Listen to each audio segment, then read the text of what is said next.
Viral di media sosial sebuah video memperlihatkan seorang pria yang berlari sambil menangis histeris melihat orang tuanya meninggal dunia. Video ini diunggah oleh sebuah akun Instagram @faktaindo pada Rabu, tanggal 7 Agustus tahun 2021. Mulanya video ini memperlihatkan seorang pria berbaju merah yang membawa tas panggul baru saja pulang dari perginya. Ia pun mendapati rumah yang ramai dengan warga setempat. Terlebih banyak bangku yang tertata rapi hingga bendera kuning ini membuat sang pria ini kaget hingga syok bukan main. Pria ini pun langsung berlari ke dalam rumahnya untuk melihat apa yang sebenarnya terjadi di rumahnya.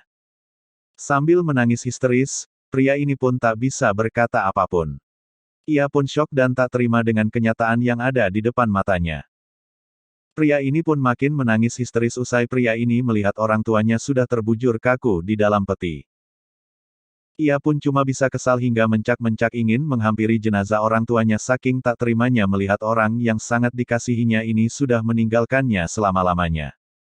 Melihat hal ini, pihak keluarga pun langsung menenangkan pria tersebut. Bahkan ia pun dipeluk langsung oleh beberapa orang yang diduga anggota keluarga-keluarganya agar tak emosi saat melihat orang tuanya yang kini telah tiada. Hingga berita ini diturunkan, tak diketahui secara pasti di manakah peristiwa dalam video ini terjadi.